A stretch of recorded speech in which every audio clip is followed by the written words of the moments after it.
Darkness swallowed everything. The air tasted of concrete dust and copper, thick enough to choke on. Somewhere in the void, a woman's voice trembled through the wreckage. "Is anyone there, please? I can't feel my left leg anymore." Metal groaned. Something heavy shifted in the distance. Then came another voice, deeper, moving closer through rubble that clinked and scraped. "Stay calm. I'm coming to you. Keep talking so I can find you." A pause. Recognition flickered in her tone despite the pain. "Wait, that voice. You're Marcus Hayes, aren't you?" Silence stretched between them, broken only by the drip of water somewhere in the collapsed tunnel. His reply came cold as the steel pinning her down. "You remember my name. I'm impressed, Miss Cross. 5 years ago, you forgot it pretty quick."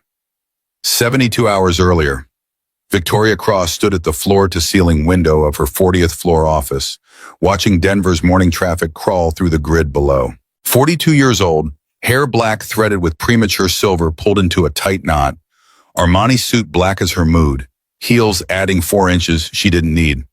Her face held the kind of beauty that sharp angles and exhaustion create, cheekbones that could cut, gray eyes that revealed nothing, a mouth trained not to smile unless profit margins demanded it. The iPad on her mahogany desk displayed the 7th email from Dr. Sarah Chen in 6 months. Victoria had read it 3 times already. Each reading made the knot in her stomach tighten another notch. "Ms. Cross, this is my 7th official warning. Concrete samples from Thunder Ridge Tunnel show compressive strength at only 60% of design specifications. I strongly recommend immediate closure for comprehensive inspection. Risk of structural failure is extremely high. Dr. Sarah Chen, PE Chief Structural Engineer." Victoria's finger hovered over the delete button. She'd performed this dance 6 times before. The 7th time felt no different, even though everything inside her screamed it should. Her phone vibrated. The screen read Dad. She picked up before the second ring. 20 years of conditioning. "Morning, Father." Richard Cross didn't believe in pleasantries. His voice came through like gravel sliding down concrete. "Just reviewed Q2 numbers from the CFO. Profits down 3.2%. Explain." "Material costs rose 8% compared to—" "I don't give a damn about reasons. I care about results. Sarah Chen's still sending those hysterical memos about Thunder Ridge?" Victoria's jaw tightened. Her free hand clenched against her thigh where he couldn't see. "She's concerned about the concrete quality, yes." "Concerned," Richard laughed, a sound like breaking glass. "Victoria, I didn't build this empire by listening to pessimists. Concrete at 60% spec means it's safe. 100% is overkill. That's how engineers cover their asses, not how they protect people.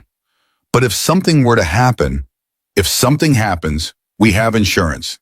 If you close that tunnel now, we face $50 million in contract penalties, lawsuits from Russo Construction, and media that'll eat us alive. Which do you prefer?" Victoria stared at her reflection in the window, saw her mother's face ghost over her own, the woman who'd left when Victoria was 14, who'd chosen freedom over becoming invisible. "I understand, Father." "Good, and start looking for Sarah Chen's replacement. She's a liability." The line went dead. Victoria pulled open the bottom drawer of her desk. Inside, beneath quarterly reports and acquisition proposals, lay a photograph protected by a manila folder. Her and her mother 28 years ago. Her mother laughing, Victoria hugging her tight. 2 weeks after that photo, her mother had packed a single suitcase and called a taxi. Victoria could still hear the conversation through her 14-year-old ears. "Victoria, don't let your father turn you into his mirror. He only knows how to make money. He never learned how to live." "Then don't leave me. I'll be alone." "Baby, if I stay, I'll disappear. Not my body, but my soul. Do you understand?" Victoria hadn't understood then. She understood now, staring at the photograph, her mother's warning echoing across decades. "I'm becoming him, aren't I, Mom?" She closed the drawer, deleted Dr. Chen's email, returned to the spreadsheet tracking Thunder Ridge's revenue projections. 4:30 in the afternoon found Marcus Hayes on his knees under Mrs. Rodriguez's kitchen sink, torque wrench in hand, replacing a corroded washer assembly. 38 years old, shoulders broad from years of real work, hands calloused and competent. face all angles with deep blue eyes that had stopped expecting good news. Brown hair gone gray at the temples earlier than it should have. Gray t-shirt covered in dust, jeans torn at the knee from wear rather than fashion. All done, Mrs. Rodriguez. Washer was shot, replaced it with a new one from my truck. The 70-year-old woman reached for her purse, counting bills with arthritic fingers. How much, mijo? $40. I had the washer as a spare. But you drove all the way here in installation. Mrs. Rodriguez, you've baked cookies for Emma twice this week. We don't charge good neighbors. The old woman smiled and pressed $60 into his palm anyway. Then take the extra 20 for ice cream. That sweet girl deserves a treat. Marcus accepted with a slight nod of gratitude he'd learned from his father. Acknowledged kindness without false protest. His 2008 Ford F-150 sat at the curb, blue paint faded, rear bumper secured with zip ties and determination. The radio crackled to life when he turned the ignition. Thunder Ridge Tunnel continues to stand as Colorado's pride, cutting travel time between Denver and Grand Junction to just 3 hours. Governor praised it as a shining example of public-private partnership efficiency. Marcus switched it off. His eyes caught the billboard looming over the intersection ahead. Thunder Ridge Tunnel, an engineering marvel by Cross Infrastructure. His hands tightened on the steering wheel until his knuckles went white. 5 years collapsed into 5 seconds.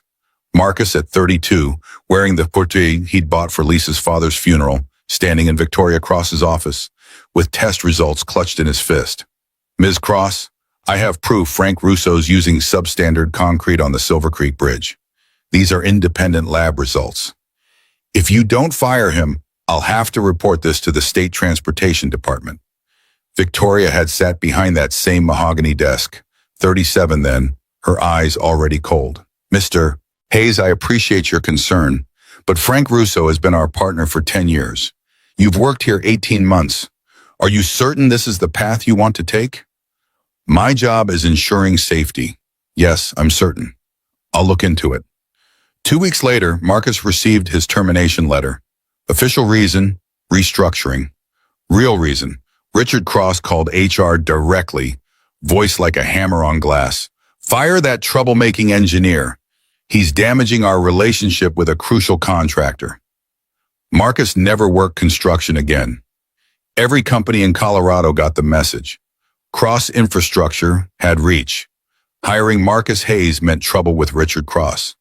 When Lisa got sick 3 years after his firing, the medical bills stacked higher than Marcus could climb.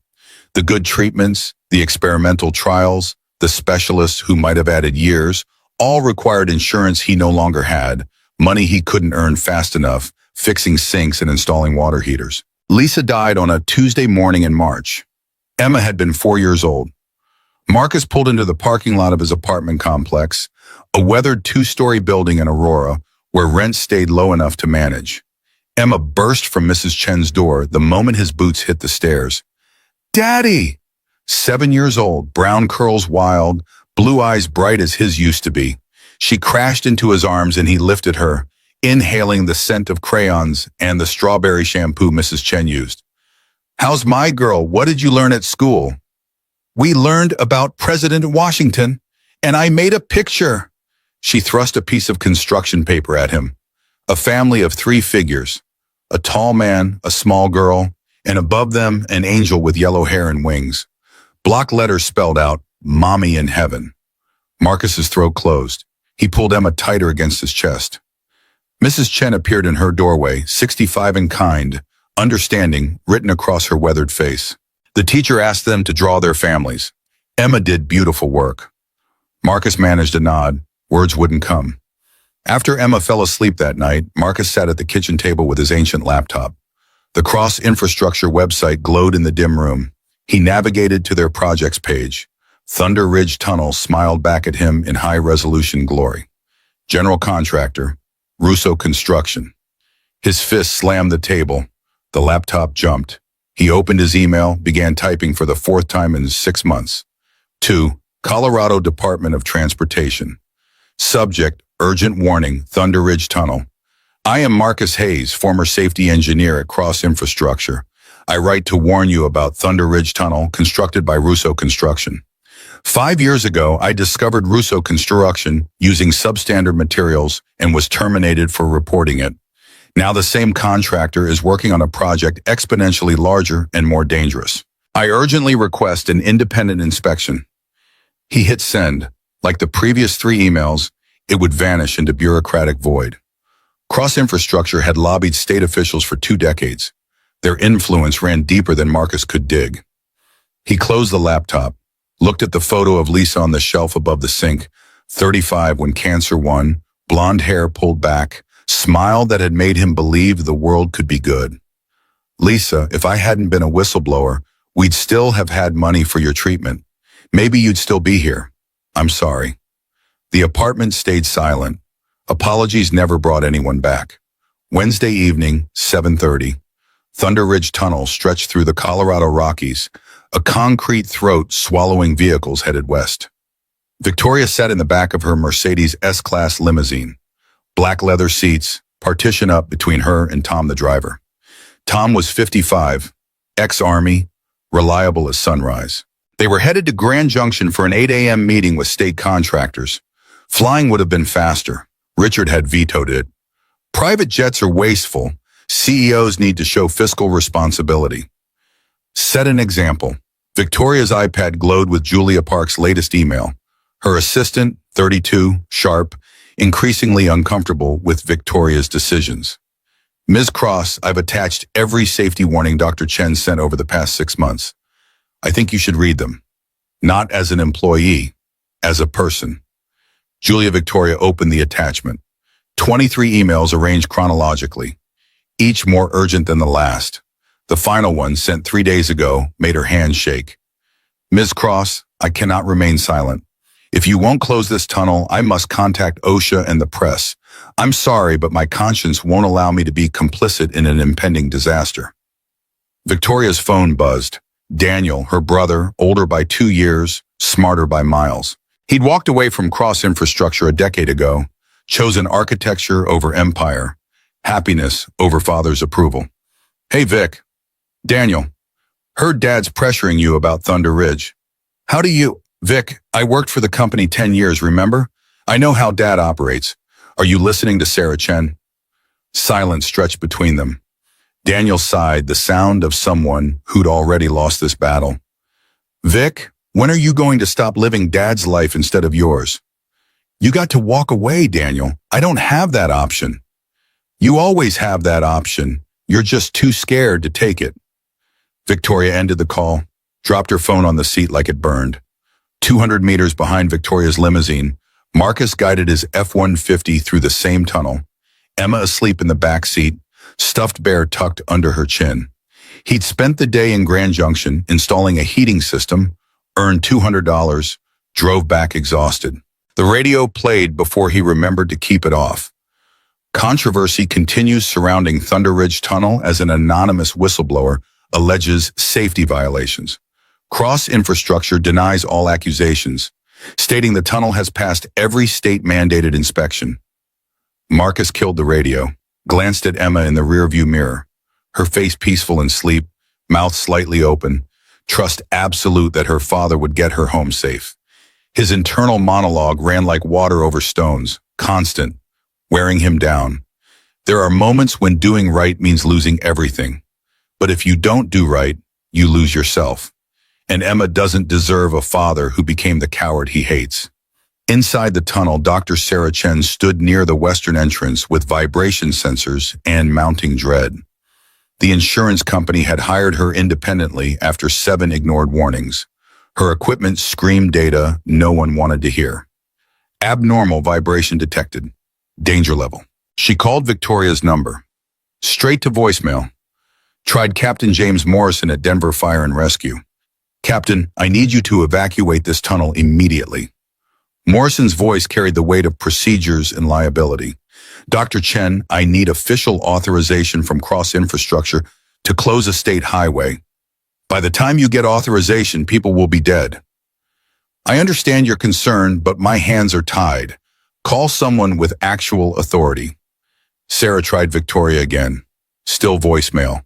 She looked at her watch. 8:42 p.m., her sensors spiked. vibrations increasing 15%. She looked up.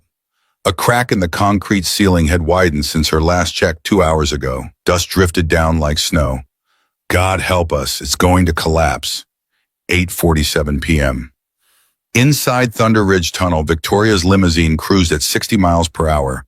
The sound came first, deep underground thunders, the mountain itself roaring in pain. Tom, did you hear something? Yes, Ms. Cross, I think... The lights flickered, once, twice. Every vehicle's headlights suddenly seemed inadequate against the gathering darkness. Tom's hands tightened on the wheel. Hold on! 8:48. The ceiling cracked with the sound of 1,000 rifles firing at once. A spider web of destruction spread from a central weak point, concrete fragmenting under stresses it was never built to handle. A 4x4-meter slab separated from the roof and fell like judgment 30 meters ahead of Victoria's limousine. Tom's combat reflexes took over. Foot slammed the brake, wheels screamed, but physics had already won. The limousine spun sideways, metal grinding against concrete as the vehicle smashed into the tunnel's left wall. Marcus saw everything unfold ahead of him through his windshield.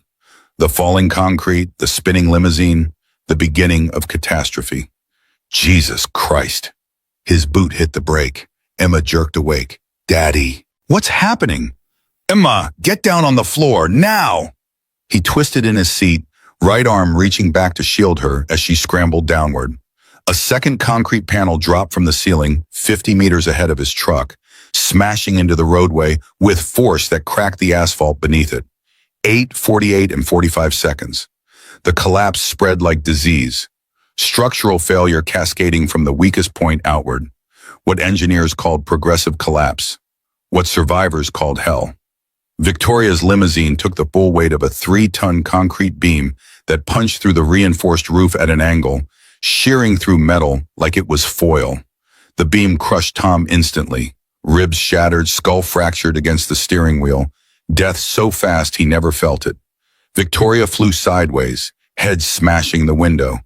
Glass exploded. Blood sheeted down her face from a gash above her eyebrow.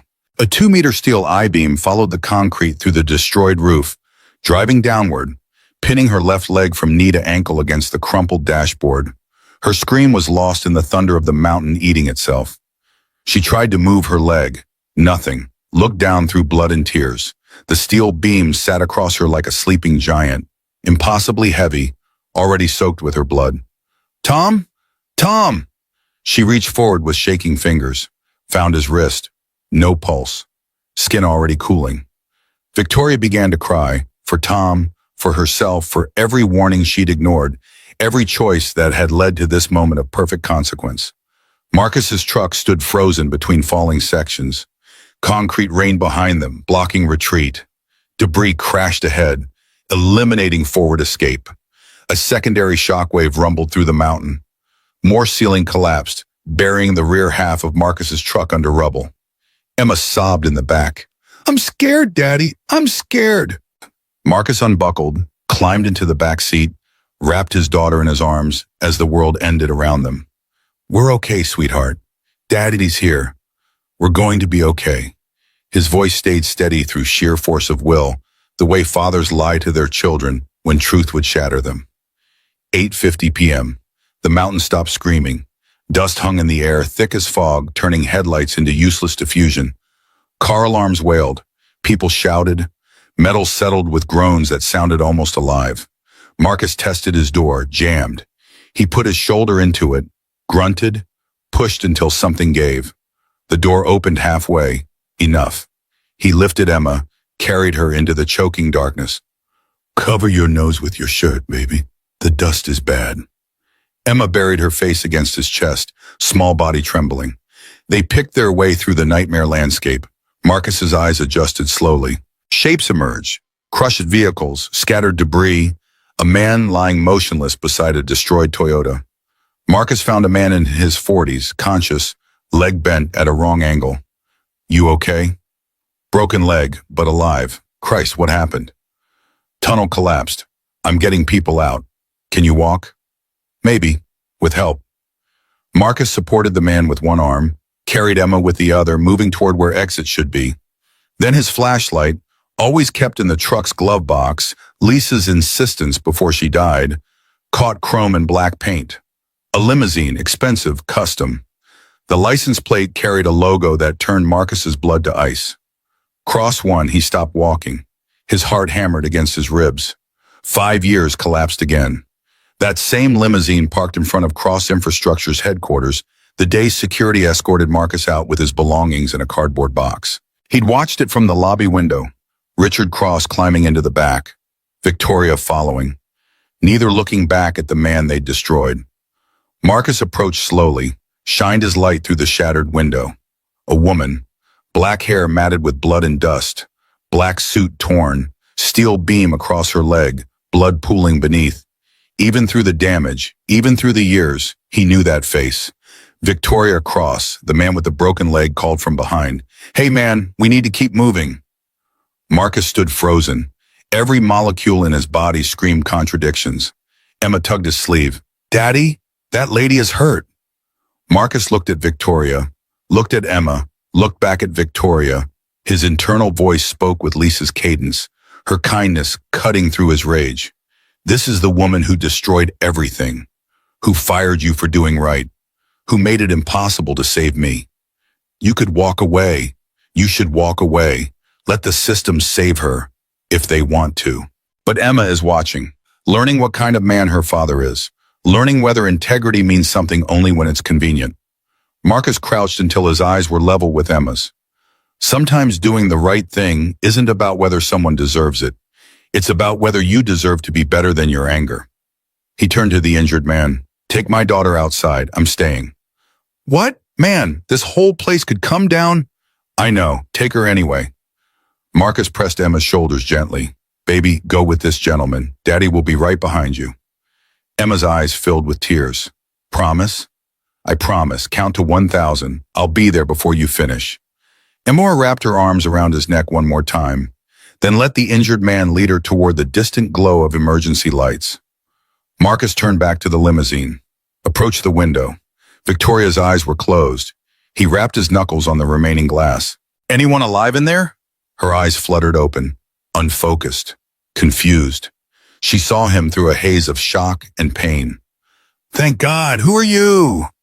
Marcus said nothing, worked the jammed door with his pry bar, leverage against twisted metal. The door shrieked open. Victoria squinted at him in the flashlight's glow. "Your voice, it's familiar." Marcus's jaw set. He pulled a rag from his pocket, wiped dust from his own face deliberately slow.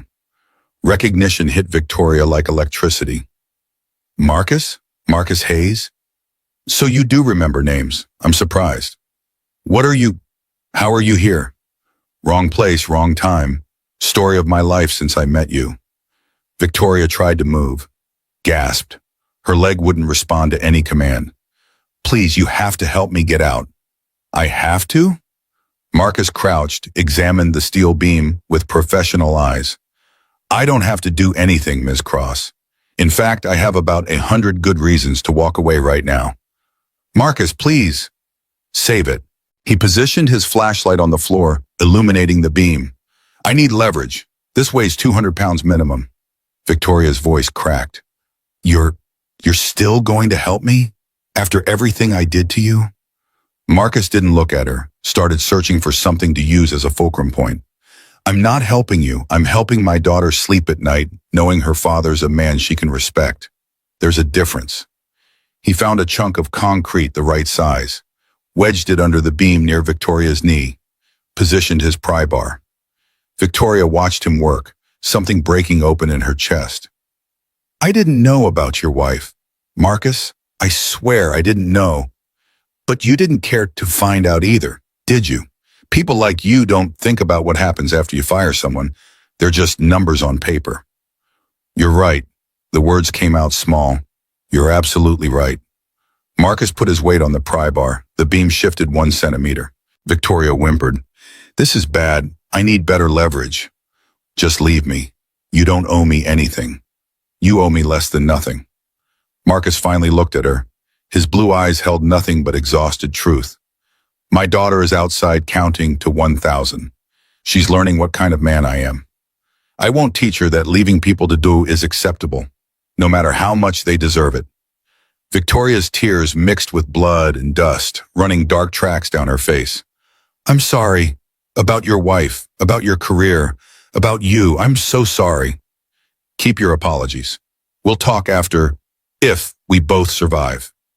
Marcus searched the wreckage, found a longer piece of rebar, created a secondary leverage point. Physics and desperation combined.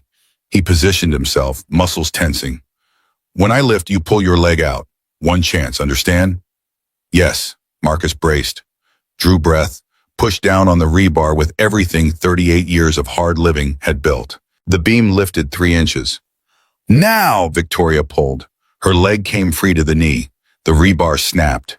The beam crashed down, missing her by millimeters, grazing Marcus's shoulder hard enough to tear his shirt and skin beneath.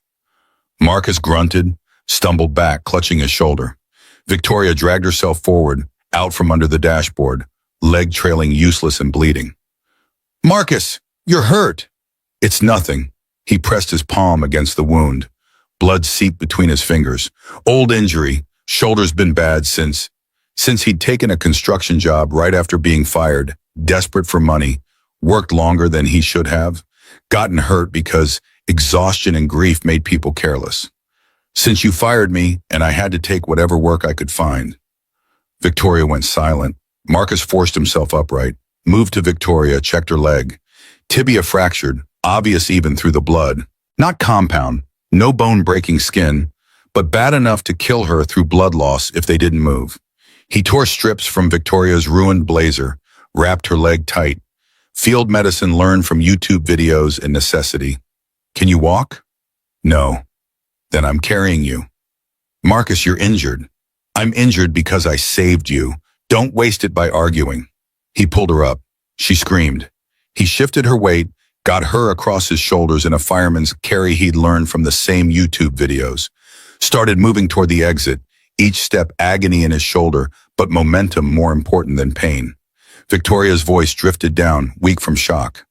Why didn't you just leave me? Marcus's answer came after long silence. Because hate is easy. Hate costs nothing. Hate just eats you from the inside until there's nothing left worth saving. Doing the right thing when every part of you wants to do wrong, that's where strength lives. Real strength. Yet Victoria pressed her forehead against his back, felt his shoulders working beneath her weight. This man she destroyed, carrying her through hell because his daughter was watching, and integrity mattered more than revenge. I don't deserve this. Nobody gets what they deserve. That's why we have to choose what we give. 10 p.m. outside Thunder Ridge Tunnel.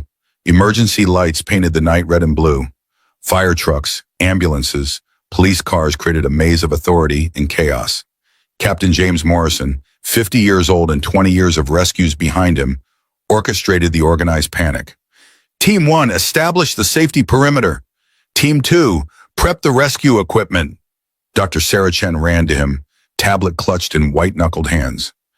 Captain, I warned them. I told them this tunnel wasn't safe. Doctor, now isn't the time. There are at least 15 people still trapped inside. We have to act now. Morrison looked at the tunnel entrance, dust still billowing out, sounds of secondary collapses echoing from within.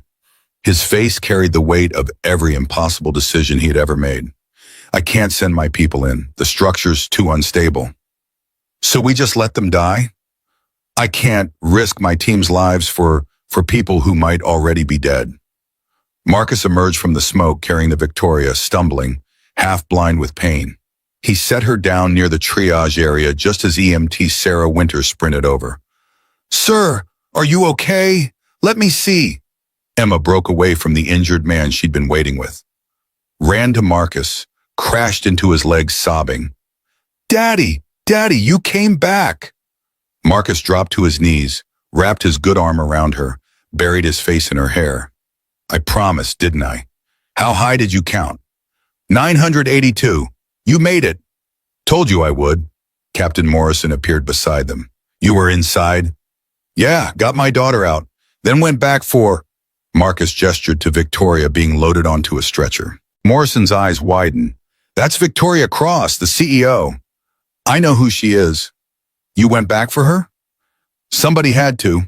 Morrison studied Marcus with new intensity, saw the blood soaking through his shoulder, the way he favored his right side, the exhaustion carved into every line of his face. You're a civilian. You had no obligation. Obligations got nothing to do with it, Dimpton. I did what needed doing, that's all. Emma tugged Marcus's sleeve. Daddy, I was so scared. I know, baby, but you were brave. You counted just like I asked. That takes courage. Victoria, being examined by paramedics 20 feet away, heard Emma's voice, turned her head, saw Marcus kneeling with his daughter, the two of them holding each other like survivors of separate wars finally reunited. Something in Victoria's face shifted, softened, broke open. She reached out one hand toward them, though they couldn't possibly reach back. Whispered words only the paramedics could hear. That man saved my life. His name is Marcus Hayes. 5 years ago, I destroyed his. Please write that down. Someone needs to know. The paramedic wrote it down, not understanding, not needing to. Daniel Cross arrived 30 minutes later, driving from Aspen at speeds that would have earned tickets in different circumstances. 44 years old, architect, estranged from his father for a decade but never from his sister. He found Captain Morrison coordinating rescue teams. My sister, Victoria Cross, she's alive, injured but stable, over there. Daniel ran to the ambulance where Victoria lay on a gurney, legs splinted, IV in her arm, eyes closed. Vic, Jesus, Vic. Her eyes opened, focused slowly. Daniel? I came as soon as I heard. What the hell happened? The tunnel collapsed, just like Sarah Chen said it would, just like I knew it would. Daniel's jaw tightened. Dad pushed you to keep it open. Dad didn't push me. I chose. I'm the CEO. I signed the documents. I ignored the warnings. This is on me. Don't say that to anyone else. The lawyers, I don't care about the lawyers. I care about the people who died because I was too scared to stand up to a man who hasn't loved me since I was 14 years old. Daniel took her hand, squeezed it. You're alive, Vic. That's what matters right now. A man saved me. Marcus Hayes. I fired him 5 years ago for reporting safety violations. His wife died because he couldn't afford treatment after I blacklisted him. And tonight he came back into a collapsing tunnel to save me. Daniel said nothing. What could he say? 11 p.m. Richard Cross arrived in his black limousine, bodyguards flanking, lawyers trailing. 68 years old, silver hair perfect, suit custom, expression carved from granite. He found Daniel standing guard outside Victoria's ambulance. Where is she? Resting. I need to speak with her about the statement we're releasing. No. Richard's eyes went cold. Excuse me? She just nearly died in a tunnel that collapsed because you pressured her to ignore safety warnings. You don't get to pressure her about anything else. Not tonight. Maybe not ever again. Daniel, you walked away from this family once. Don't make me cut you out entirely. You can't cut out someone who already left, Dad. I'm here for Victoria. Not for you, not for the company. Just her. Richard stared at his son, saw nothing he could leverage, nothing he could use, turned on his heel, walked to where Captain Morrison stood coordinating teams. Captain, I'm Richard Cross. Cross Infrastructure owns this tunnel. I need updates immediately. Morrison barely glanced at him. Sir, I'm managing an active rescue situation. You'll get updates when appropriate. Do you understand who I am? Yes, and I don't care. People are still trapped in there. That takes priority over your PR concerns. Richard's face flushed. He opened his mouth to respond. A young firefighter interrupted. Captain, we've got new readings. Structures stabilizing in sectors A and B. We might be able to send a team in at first light. Morrison nodded. Prep Team 3. We go in as soon as civil engineers clear it. Dr. Sarah Chen approached Morrison, face tight with barely controlled fury. Captain, I need you to know I warned Cross Infrastructure 7 times about this tunnel. 7 official warnings. They ignored every single one. Morrison looked at her, at Richard Cross standing 10 feet away, at the tunnel entrance still smoking with destruction. Doctor, save that for the investigation. Right now, let's focus on getting people out. Sarah nodded, walked away, past Richard without looking at him. Richard moved to his limousine, pulled out his phone, called his head attorney.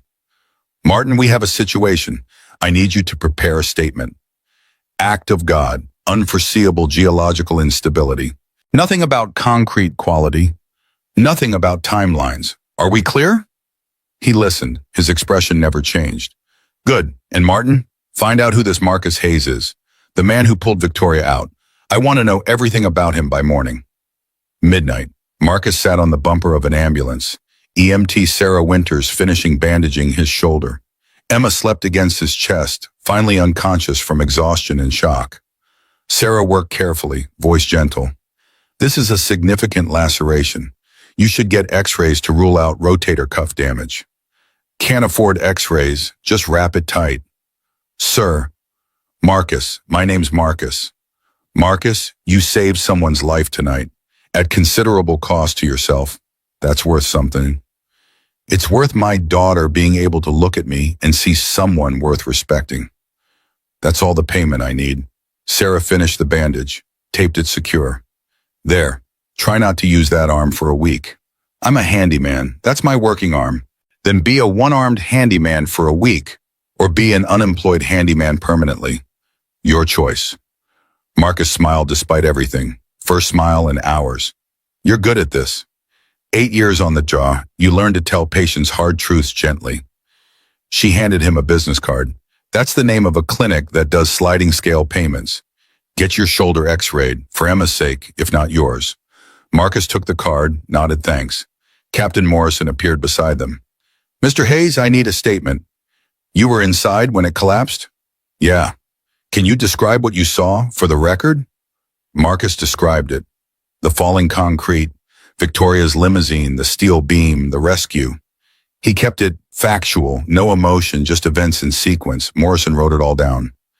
You said you knew Ms. Cross before tonight? She fired me 5 years ago, from Cross Infrastructure. I was their safety engineer. Morrison's pen stopped moving. He looked up.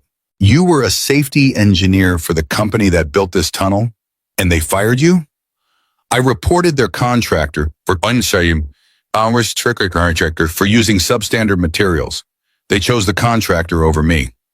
Morrison's expression hardened. Mr. Hayes, I'm going to need you to speak with investigators, federal ones. This just became more than a rescue operation. I figured. Morrison nodded, walked away. Marcus watched him go, felt the weight of what came next settling on his shoulders heavier than Victoria had been. Emma stirred against his chest. Daddy? Yeah, baby. Are we going home now? Soon, just a little longer. Will that lady be okay? The one you saved? Marcus looked across the parking area. Victoria's ambulance was pulling away, lights flashing, heading to Denver General. I think so. Good. Mommy would be proud of you. Marcus's throat tightened. He kissed the top of Emma's head. I hope so, sweetheart. I really hope so. 1 a.m. The mountain loomed above the chaos, indifferent and eternal. Emergency lights continued their rotations. Rescue teams mobilized for dawn operations. Families gathered at police barriers, holding photographs of loved ones, waiting for news that might never come good. And somewhere in the wreckage, still entombed in concrete and darkness, 5 people waited for rescue that morning would bring or wouldn't, trapped in the consequences of shortcuts taken and warnings ignored, of profit chosen over safety, of corporate calculation that never factored in the cost of human lives crushed beneath quarterly earnings reports. Marcus stood, Emma in his arms, and walked toward his damaged truck. Mrs. Chen had driven from Aurora to collect them, her old sedan idling at the edge of the emergency perimeter. He didn't look back at the tunnel, didn't watch the rescue teams preparing, didn't think about the federal investigation coming or the media storm that would follow. Right now, his daughter needed to be home. The rest could wait for daylight. But as he reached Mrs. Chen's car, Emma lifted her head from his shoulder and looked back at the smoking tunnel entrance. Daddy, are you going to help them find the other people? Marcus stopped, turned, stared at the mountain that had almost killed him. If they ask me to, yeah, I guess I am. Even though it's scary? especially because it's scary. That's when people need help most. Emma laid her head back down. Okay, Mommy would definitely be proud then. Marcus climbed into Mrs. Chen's car. She drove them home through empty pre-dawn streets while Marcus held his daughter and wondered how a night that had started so ordinary had ended with him carrying his worst enemy out of hell and into a reckoning neither of them had seen coming. The investigation would reveal everything. The ignored warnings, the bribes, the substandard concrete, the pressure from Richard Cross to keep costs down and timelines short. But none of that had happened yet. For now, in this space between disaster and consequence, Marcus just held his daughter and drove toward home, and whatever tomorrow would demand of them both. 9:20 p.m. Marcus moved deeper into Thunder Ridge Tunnel, flashlight beam cutting through dust that hung suspended like the ghosts of bad decisions. His boots crunched over debris, shattered safety glass, twisted rebar, chunks of concrete that had no business falling from properly engineered ceilings. The pin in his flashlight flickered. Battery at 40%. Marcus tapped it against his palm, coaxed more life from failing cells. Darkness pressed in from all sides, patient and hungry. He read the tunnel's wounds like a language he'd spent 15 years learning. Spiderweb cracks radiating at 45 degrees meant shear stress. Ceiling panels sagging meant missing rebar. Continuous dustfall meant the mountain was still deciding whether to finish what it started. Marcus pulled chalk from his pocket. Carpenter's chalk, always carried since his first construction job at 19. Drew arrows on the wall pointing back towards safety, breadcrumbs for himself or whoever came after. The first body appeared at 9:25. A man, maybe 50, pinned beneath a Toyota Camry that looked like it had been fed through an industrial press. The man's face was turned toward Marcus, eyes open, seeing nothing. Blood had pooled around his head, already congealing in the tunnel's cool air. Marcus stopped, removed his hard hat, bowed his head for 3 seconds of silence because someone needed to acknowledge this man had existed, had mattered, deserved more than becoming a statistic in tomorrow's news cycle. I'm sorry, I came too late. He replaced his hat, kept moving. Grief was a luxury he couldn't afford while others might still breathe. 9:30 brought the first real obstacle. 2 concrete slabs had fallen against each other, creating a triangular gap maybe 2 feet high. Marcus would have to crawl through blind, trusting the slabs wouldn't shift while he was beneath them. He set down his pry bar first, then his flashlight, got on his belly, started inching forward. Halfway through, the slab above his head trembled. Dust rained into his eyes. Marcus froze, every muscle locked, counting heartbeats that felt loud enough to shake loose more ceiling. 1, 2, 3, 4, 5. The trembling stopped. Marcus exhaled slowly, continued crawling, emerged on the other side with his shirt torn at the shoulder, skin scraped raw, fresh blood mixing with old on fabric that had seen better days 5 years ago. He stood, wiped sweat, kept going. 9:40. The sound reached him, metal on metal, rhythmic and deliberate. 3 short taps, 3 long, 3 short. SOS in Morse code. Marcus's pulse spiked. Only people with training knew that pattern. Military, first responders, engineers taught emergency protocols. He grabbed his pry bar, struck it against exposed rebar. 3 short, 3 long, 3 short. The tapping answered immediately. 2 strikes, Morse for received, coming to you. Marcus switched his flashlight to its brightest setting, damned the battery, and moved fast toward the sound. 9:50. The Mercedes S-Class materialized from the dust like a monument to wealth meeting physics.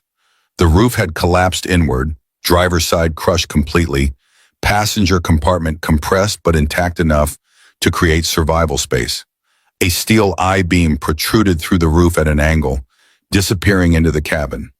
Marcus approached the rear door, rapped his knuckles against the window. "Anyone in there?" A woman's voice, barely audible, worn thin by pain and fear. "Yes, please help me." Marcus wedged his pry bar between door and frame, leaned his weight into it. Metal groaned. The door gave 6 inches. Not enough. He repositioned, tried again. This time it opened. His flashlight illuminated the interior. Victoria Cross looked like someone had taken a corporate portrait and run it through a war zone. Black hair matted with blood and concrete dust. Armani suit shredded, face pale beneath grime, lips bloodless, eyes dilated with shock. The steel beam entered through the roof and pinned her left leg from knee to ankle, crushing it against the buckled dashboard. She squinted against his light, trying to focus. "Thank God. Who are you?" Marcus didn't answer, studied the beam, calculating angles and weight distribution and how much leverage he'd need to move mass that had no interest in being moved. Victoria's eyes adjusted enough to see his face through the dust. "Wait, your voice, it's familiar." Marcus turned away, wiped dirt from his own face with deliberate slowness, let her see him clearly. Recognition hit her like voltage. "Marcus? Marcus Hayes?" His tone could have frozen water. "Funny, 5 years ago you couldn't remember my name when you signed my termination papers." Victoria's breath caught. "What are you doing here? How?" "Wrong place, wrong time. Story of my life since our paths crossed." She tried moving her leg, gasped. Her face went even whiter, if that was possible. "Please, you have to get me out. I can't feel anything below my knee." "Have to?" Marcus knelt, examining the beam without touching it. "That's interesting word choice. I don't have to do anything, Ms. Cross. Actually, I have about 100 solid reasons to walk away right now and let the professionals handle this, if they decide you're worth the risk." Victoria stared at him, something between hope and horror playing across her features. "You came back anyway. After everything, don't read into it. I'm here because I made a promise to my 7-year-old daughter. She's outside counting into 1,000, waiting for her father to show her what integrity looks like. This isn't about you. It's about who I am when she looks at me." Marcus set his flashlight on the floor, angled to illuminate the work area. The beam weighed at least 200 pounds, probably more. Solid steel.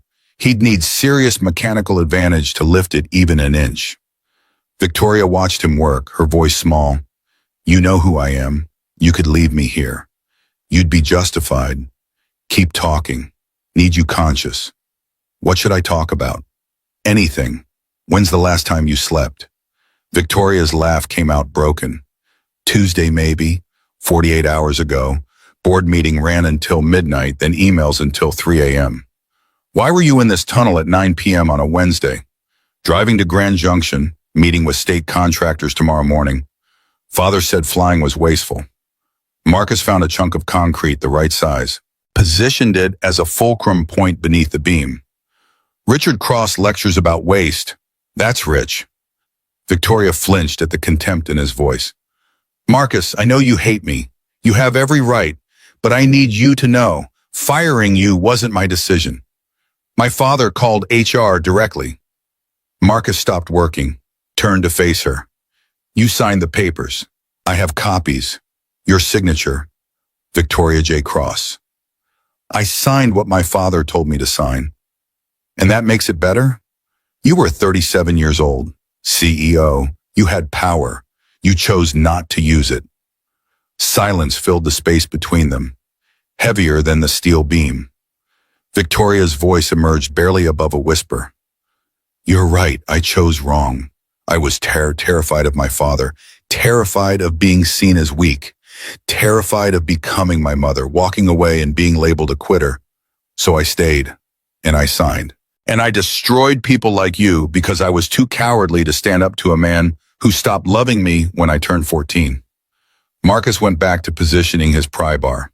"At least you're honest now. Little late, but honest." 10 p.m. Marcus worked in silence, trying different leverage angles. The beam shifted 1 centimeter. Victoria bit back a scream. "This is bad. Really bad. I need better mechanical advantage, or we're both dying here." Victoria's breathing had gone shallow, rapid, shock setting in deeper. "Then go. Save yourself. Your daughter needs you." "My daughter needs me to be someone she can respect. That means I don't abandon people, even people who abandoned me first." He searched the wreckage with his flashlight, found a longer section of rebar, dragged it over, created a secondary lever system using the first lever as a fulcrum for the second. Basic physics applied to desperate circumstances. Victoria watched him work with something like awe cutting through her pain. Where did you learn this? YouTube, mostly. Library books. 15 years of doing work you can't afford to screw up because nobody's giving you a second chance. I thought you were a safety engineer, MIT graduate. I was, for 18 months, until you blacklisted me. After that, I was whatever paid the bills. Plumber, electrician, handyman, guy who fixes what rich people break. The words landed like hammers. Victoria closed her eyes. Your wife. Marcus, I swear I didn't know about your wife. But you didn't ask. You never asked what happened to the people you fired. They were just entries on a spreadsheet. Problem solved. Move forward. Maximize shareholder value. Marcus positioned himself at the lever, muscles bunched under his torn shirt. When I lift, you pull your leg out. One chance. If this rebar snaps, that beam comes down and we're done. Understand? Yes, he drew breath. Gathered everything 38 years of hard living had built into his frame. Pushed down on the makeshift lever system with force that made his shoulder scream and his vision blur. The beam lifted. 3 inches. 4. Now! Victoria hauled her leg toward her body. It came free to the knee. The rebar snapped with a crack like a rifle shot. The beam crashed down, missing her by millimeters, grazing Marcus's injured shoulder hard enough to tear skin that was already damaged. Marcus staggered backward, hand clamped over his shoulder. Blood welled between his fingers, dark in the flashlight's glow. Victoria dragged herself forward, away from the dashboard, leg trailing behind her at a wrong angle. Marcus, you're bleeding. It's fine, old injury acting up. That's not fine, it happened 5 years ago. Construction accident. I was working double shifts trying to save money for Lisa's treatments. Exhaustion makes you careless. Rotator cuff tear. Never got it properly repaired because that requires insurance I lost when you fired me. The statement hung in the air like an accusation that needed no embellishment. Victoria started crying. Not delicate tears, but ugly, broken sobs that shook her whole body. I'm sorry, God, Marcus, I'm so sorry. About your wife, about your shoulder, about everything. Save the apologies, we're not out yet. Marcus forced himself upright, despite the pain radiating down his arm. Moved to Victoria, knelt, examined her leg. Tibia fractured, clean break but displaced. Massive swelling. Blood flow compromised but not severed. She'd lose the leg if they didn't move fast, but she'd live. He tore strips from her ruined Armani blazer. $5,000 fabric reduced to field dressing. Wrapped her leg tight enough to immobilize it, reduce blood loss, give them a fighting chance. Can you walk? No. Then I'm carrying you. Marcus, you're injured. I'm injured because I saved you. Don't insult both of us by arguing about it now. He pulled her up. She screamed. He got her positioned across his shoulders in a fireman's carry that sent fresh agony through his damaged rotator cuff. But physics didn't care about his comfort. Started walking back the way he'd come, following his chalk arrows, each step measured against the structural integrity of a tunnel that could decide to finish them at any moment. Victoria's weight pressed down on his shoulders. Her voice drifted from somewhere above his head, weak and distant. Why didn't you leave me? Marcus didn't answer immediately. Focused on breathing, on placing one foot in front of the other, on not thinking about his shoulder or his failure or his dead wife or the 7-year-old girl counting to 1,000 outside. Finally, after they'd covered 50 meters. Because hate is the easiest thing in the world. Costs nothing, requires no strength. It just sits inside you and rots everything from the inside out until there's nothing left worth being. But choosing to do right when every part of you wants to do wrong, when you'd be justified in walking away, that's where real strength lives. That's the only strength that matters. Victoria pressed her forehead against his back, felt his muscles working beneath her weight. This man she'd crushed, carrying her through hell because his daughter was watching, and integrity couldn't be compromised even when compromise was easier. I don't deserve this. Nobody gets what they deserve. Not really. That's why we have to choose what we give. 10:30. They reached the section where water pipes had burst, flooding the tunnel to waist depth. Marcus waded in without hesitation. The water was mountain cold, fed by underground springs that had never seen sunlight.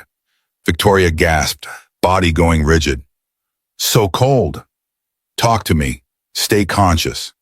About what? Tell me about your mother. Victoria's teeth chattered as Marcus pushed through water that soaked them both. She left when I was 14. Couldn't handle my father anymore. He made her feel worthless, invisible, like she was just another asset he owned. One day she packed a bag and called a taxi while he was at work. What did she say? She said, Victoria's voice caught. She said, don't let your father turn you into his mirror. He only knows how to make money. He never learned how to live. Then she drove away and I never saw her again. Marcus navigated around a fallen panel. Did you try to find her? No, I was too angry, felt abandoned, betrayed. So I stayed with father and proved I wasn't weak like her. Proved I could be exactly what he wanted, and now look at me. You're still breathing, that's something. Am I, or am I just another asset he owns, programmed to maximize returns? Marcus reached the far side of the flooded section, climbed out dripping, muscles trembling from cold and exertion, and blood loss that was becoming harder to ignore. 10:45. He set Victoria down to rest against a relatively intact wall section. His shoulder had gone from screaming to numbness, which probably meant bad things, but he couldn't spare the mental energy to care. Victoria looked at him through the flashlight's dimming glow. Your shoulder is dislocated. I know. You can't carry me anymore. You're going into shock. Watch me. Marcus, I made a promise to Emma. I keep my promises. Victoria studied him, saw the blood soaking through his shirt, the way he couldn't lift his left arm, the pallor beneath the dirt. Then teach me. What? Teach me how to reset your shoulder. I took basic first aid at MIT. It was 20 years ago, but I remember some of it. Marcus laughed, a sound like gravel sliding. You want to play field medic? You saved my life. Now let me do something useful instead of being dead weight. He looked at her. Really looked. Saw something in her eyes that hadn't been there an hour ago. Determination, maybe. Or desperation to prove she wasn't the person she'd spent 20 years becoming. Fine, my arm needs to be pulled outward, then rotated up and in. It's going to hurt like hell. I'll be as fast as I can. Marcus braced himself. Victoria positioned her hands under his arm above his elbow, exactly where he told her. Pulled outward with strength he hadn't known she possessed. Marcus's world went white with pain. He heard himself scream, hoped Emma was far enough of a way not to hear it. The shoulder clicked back into socket with a sound like wet branches breaking. Marcus sagged, panting, vision swimming. Good, that's good. Victoria tore more strips from her blazer, created a makeshift sling, immobilizing his arm against his chest. You just sacrificed a $5,000 jacket. It's fabric and thread. Your life is worth more than that. Everyone's life is worth more than that. A moment passed between them. Something shifting in the darkness. Old hatreds making room for something neither of them had names for yet. Marcus pushed himself upright with his good arm. We need to move. Tunnel's not getting more stable. 11 p.m. They traveled together now, Marcus leaning on Victoria for balance, Victoria hopping on one leg with Marcus supporting most of her weight. Neither could make it alone, but together they formed something functional, a partnership born from disaster and necessity. Victoria broke the silence first. When I was a kid, I wanted to be a bridge engineer, not a CEO. I wanted to design bridges that lasted 100 years, that connected people, that were beautiful and safe and permanent. What stopped you? My father said bridge engineering was for people who couldn't handle real responsibility, said CEOs ran the world. So I gave up what I loved to become what he demanded. Marcus navigated around a pile of debris. You're 42, not dead. You could still design bridges. It's too late. I'm trapped in a life I built to please someone who's never been pleased with anything. Marcus stopped walking, turned to look at her. Listen to me. I'm 38. I'm fixing toilets after being an engineer. My wife is dead. My career is destroyed. My daughter asks me every night if I'm happy, and I have to lie because the truth would break her heart. But I'm still here, still fighting, still trying to be someone she can look up to. It's never too late to become who you should have been. It just takes more courage than staying who you are. Victoria's eyes filled. How are you not consumed by hate? I would be. Oh, I was, for years. But hate's a fire that burns the person holding it. I had to let it go or it would kill me. Emma deserves better than a father who died inside because he couldn't forgive. They reached the narrow crawl space Marcus had barely fit through alone. With Victoria's broken leg, it seemed impossible. I can't get through that. Yes, you can. You're going first. I'll push you. Marcus, we don't have time to argue. Get down. Victoria lowered herself, crying out when her leg bumped concrete, got on her belly, started pulling herself forward with her arms while Marcus pushed from behind, hands on her hips, shoving her through the gap inch by agonizing inch. Halfway through, the tunnel shook. Not a major tremor, but enough to make concrete groan and dust rain down like warnings. Don't stop. Keep moving. Victoria hauled herself faster, scraped skin from her palms. Didn't care, emerged on the other side, gasping. Marcus followed, moving like a wounded animal, everything in him screaming to stop, but momentum, the only thing keeping him conscious. 11:20, they rested. Flashlight battery at 10%. Marcus turned it off to conserve power. Darkness swallowed them whole. Victoria's voice came from the black. Marcus, are we going to make it? I don't know. The honesty hung between them, stripped of comfort. If we don't, I want you to know I'm grateful. Not just for this, for showing me what real strength looks like. My father always said strength was never showing weakness, never admitting error, never backing down. But you've been stronger in 2 hours than I've been in 20 years. Marcus breathed in the dark, conserving energy. Your father's wrong about most things. Seems like strength to you is just another word for armor. Real strength is being vulnerable enough to admit you're wrong and brave enough to change. Your father probably doesn't even know what that means. He doesn't. And I'm his daughter.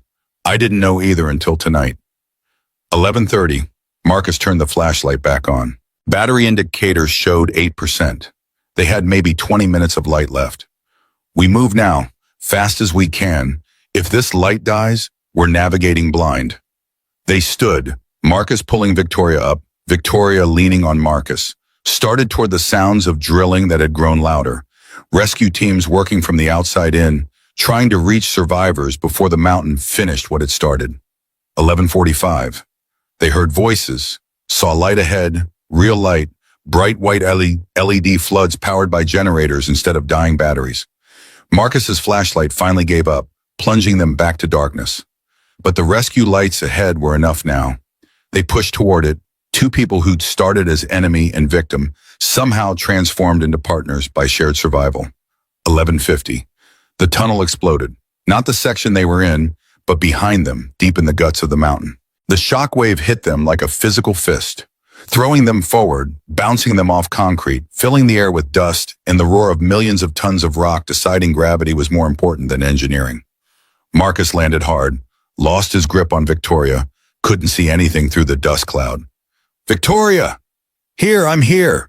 He crawled toward her voice, found her pinned under a new pile of debris, smaller than what had trapped her before, but enough to kill her if they didn't move fast. Marcus tried to stand, couldn't. His legs wouldn't respond properly. Blood loss catching up with adrenaline's retreat. Victoria saw it in his face. Marcus, you can't. I can, I will. But his body disagreed. He got his good arm under the concrete slab, tried to lift. It shifted 2 inches. His vision grayed at the edges. The slab dropped back. Victoria grabbed his face with both hands, forced him to look at her. Listen to me. You saved my life. You showed me who I need to be. Now you need to save yourself. Go get help. I don't leave people behind. You're not leaving me behind. You're going for help. There's a difference. Go to your daughter. She's counting, Marcus. She's still counting, and she needs you to come back. Marcus's eyes were unfocused. Emma's voice echoed in his head. Counting, always counting, 947, 948, waiting for her father to keep his promise. Can't leave you. You're not. You're getting help. 20 meters ahead. I'll wait. I've gotten good at waiting. She pushed him, actually pushed him. using strength she'd found in the last 2 hours, strength her father had never taught her existed. Go! Marcus crawled to Bill. Couldn't walk, could barely move, but he crawled toward the light while behind him Victoria used her arms to drag herself after him, determined that if he made it, she'd make it too, that the man who'd saved her life wouldn't watch her die after everything they'd survived together. The rescue team saw them first, two figures emerging from dust and darkness, both bleeding, both broken, both somehow still moving. Captain Morrison's voice cut through the chaos. We've got survivors, medics up front. Hands grabbed Marcus, pulled him through the gap they'd drilled. Emergency lights blazed. Voices shouted medical terms. Someone put an oxygen mask on his face. There's another, female, injured leg. More hands.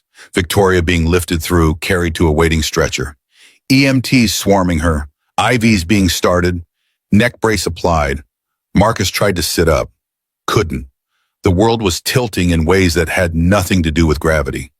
Emma, where's Emma? Sir, stay down. You're in shock. Emma!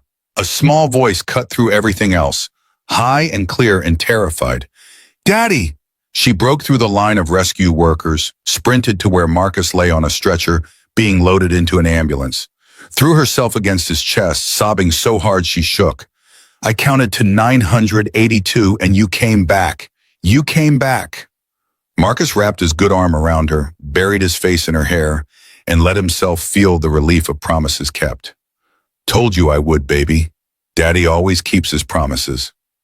Victoria, being loaded into a separate ambulance, watched them through the open doors, saw Emma clinging to her father, saw Marcus holding his daughter like she was the only thing in the world worth saving, saw what love looked like when it wasn't transactional or conditional or measured against profit margins. Something inside Victoria broke open, not catastrophically, but like ice, cracking under spring sun, letting something frozen begin to thaw. She whispered to the paramedic checking her vitals. That man's name is Marcus Hayes. Write it down. Someone needs to remember what he did tonight. The paramedic wrote it down, not understanding why it mattered, not needing to. Emma pulled back enough to look at her father's face. You're hurt really bad, Daddy. I'm okay now, sweetheart. I'm with you. That makes everything okay. The lady you saved, is she going to be okay too? Marcus looked across the parking area, met Victoria's eyes through the gap between ambulances. Something passed between them. Acknowledgement maybe, or the beginning of understanding that survival changes people in ways catastrophe only starts. Yeah, I think she's going to be okay. Emma nodded, satisfied, laid her head back down on his chest, small hand gripping his shirt like she'd never let go. The ambulances pulled away in opposite directions. Marcus toward Denver General's Trauma Center, Victoria toward the same building by a different route. Behind them, the tunnel smoked and settled, a wound in the mountain that would take years to heal if it ever did. But in this moment, both of them were alive, both changed, both facing consequences that morning would bring in forms they couldn't predict. Investigations, media storms, legal reckoning, and the hard work of becoming people they could respect in mirrors. The mountain loomed above it all, patient and indifferent, older than human mistakes, unmoved by human redemption. It had killed tonight. It had also failed to kill. That was the closest thing to mercy geology offered. Marcus held Emma as the ambulance raced through night toward whatever came next. Victoria rode alone, surrounded by paramedics and equipment, but more isolated than she'd been in the tunnel, because now she had to face what she'd become and decide whether she had the courage to become something else. Dawn was still hours away, but it was coming, inevitable as consequences, bringing light to everything darkness had hidden. And somewhere in that approaching dawn, both of them would have to choose who they'd be when the world was watching, and the cost of truth was everything they'd built their identities around. 3 a.m. Denver General Hospital hummed with fluorescent urgency. Marcus woke to white ceiling tiles and the steady beep of machines monitoring things he'd stopped tracking: heart rate, blood oxygen, whether living was worth the pain it cost. His shoulder had been surgically repaired. 12 screws, a titanium plate, 4 hours under anesthesia while surgeons rebuilt what concrete and desperation had torn apart. The surgeon had stopped by recovery, face grave, words careful. Mr. Hayes, the damage was extensive. You retore a rotator cuff that never healed properly from a previous injury, added significant trauma. You'll regain maybe 70% function with aggressive physical therapy. The other 30% is just gone. Marcus had nodded. 30% seemed like a fair trade for a life, even a life that had destroyed his. Emma slept in the chair beside his bed, curled under a hospital blanket Mrs. Chen had brought. The old woman sat vigil in the corner, knitting something blue, her presence a quiet anchor against the chaos pressing in from all sides.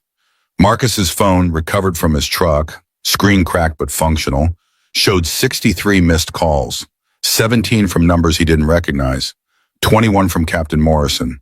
The rest from reporters who'd somehow gotten his contact information within hours of the rescue. One voicemail stood out. Left at 2:15 a.m. by someone named Martin Westbrook, attorney for Cross Infrastructure. Mr. Hayes, this is Martin Westbrook. I represent Cross Infrastructure.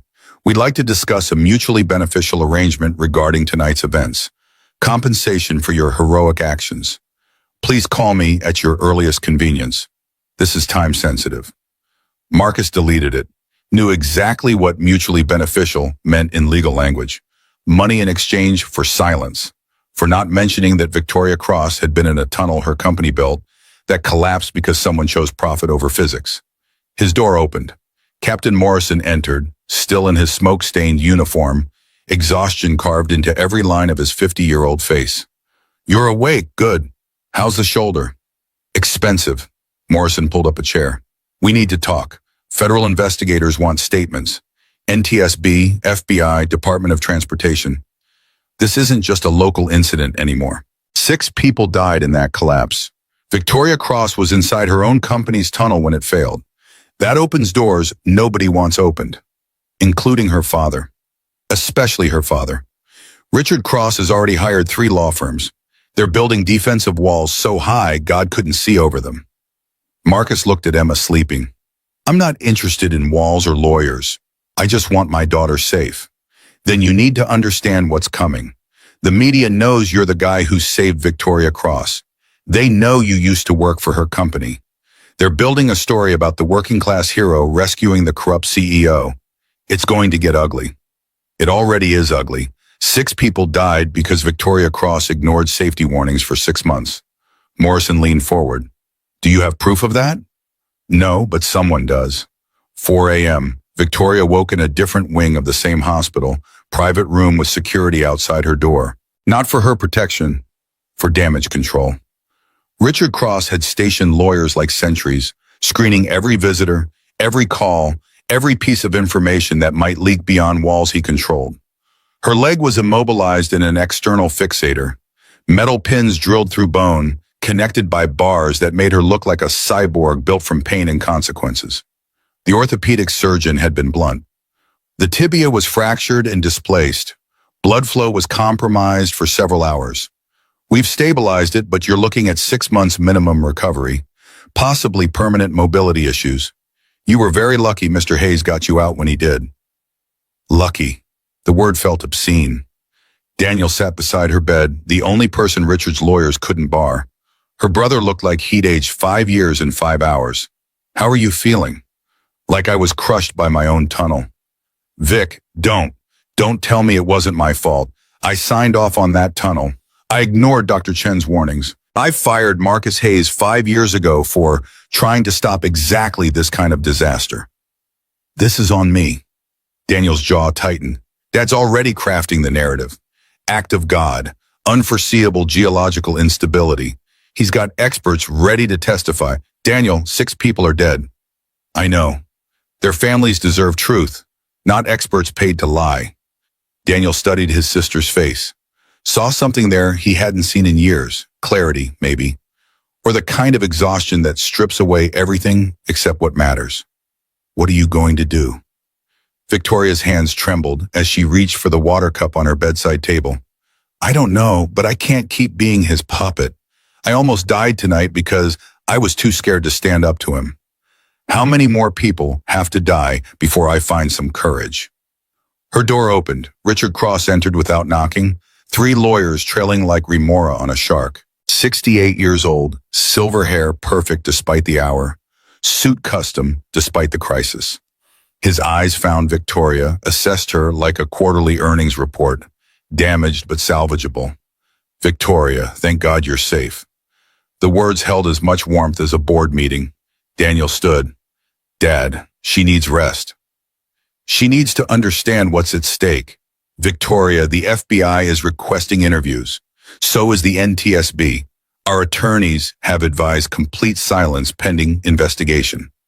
Victoria met her father's eyes. People died, Father. Which is why we need to be strategic. The company's liability. I'm not talking about liability. I'm talking about 6 human beings who aren't going home to their families because I was too weak to close a tunnel I knew was unsafe. Richard's expression hardened. You're in shock. The doctor said, I'm not in shock. I'm awake. For the first time in 20 years, I'm actually awake. The lawyer shifted uncomfortably. Daniel watched his sister with something like pride flickering across his exhaustion. Richard stepped closer to Victoria's bed. Victoria, listen carefully. Marcus Hayes is a problem. He worked for us. He knows things.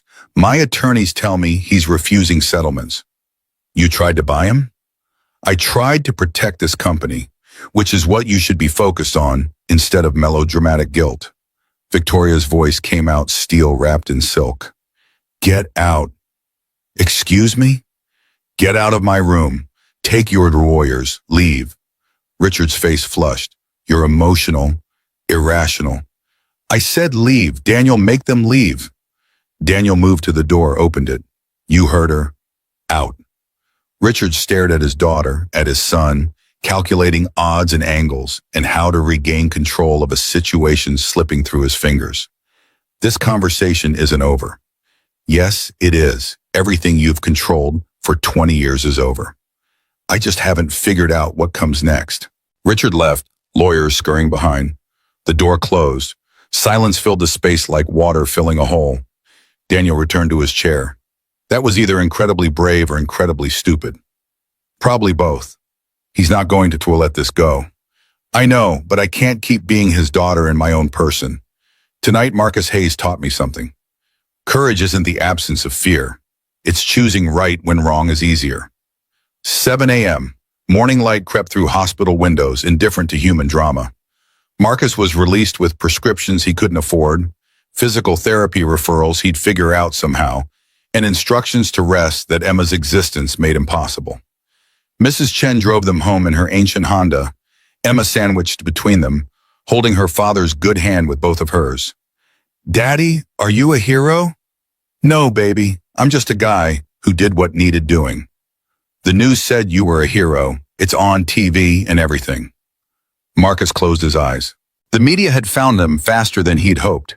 His phone buzzed constantly, reporters, producers, someone from Good Morning America wanting an exclusive interview. Mrs. Chen navigated Denver's morning traffic with the confidence of someone who'd survived worse than aggressive drivers. Marcus, you should be careful. These reporters, they make you say things you don't mean. Twist your words. I know, I'm not talking to anyone. Good, you focus on healing. I watch Emma as long as you need. They reached the apartment complex in Aurora. Marcus climbed stairs slowly, each step a negotiation with pain. Inside, their small 2-bedroom space felt simultaneously too empty and too full. Empty of Lisa, full of consequences that had followed them home. Emma made him sit on the couch. You need to rest, doctor said. Yes, ma'am. She brought him water, his pills, the stuffed bear she'd slept with since her mother died, tucked it beside him like a guardian. Mr. Bear will protect you while you sleep. Marcus pulled her close with his good arm. I love you, sweetheart. I love you too, Daddy, more than anything in the whole world. She kissed his cheek and went to her room. Marcus heard her talking to herself, processing the night through 7-year-old logic that couldn't quite grasp how close she'd come to losing him. His phone rang, unknown number. He answered before thinking. Mr. Hayes, this is Julia Park. I was Victoria Cross's assistant.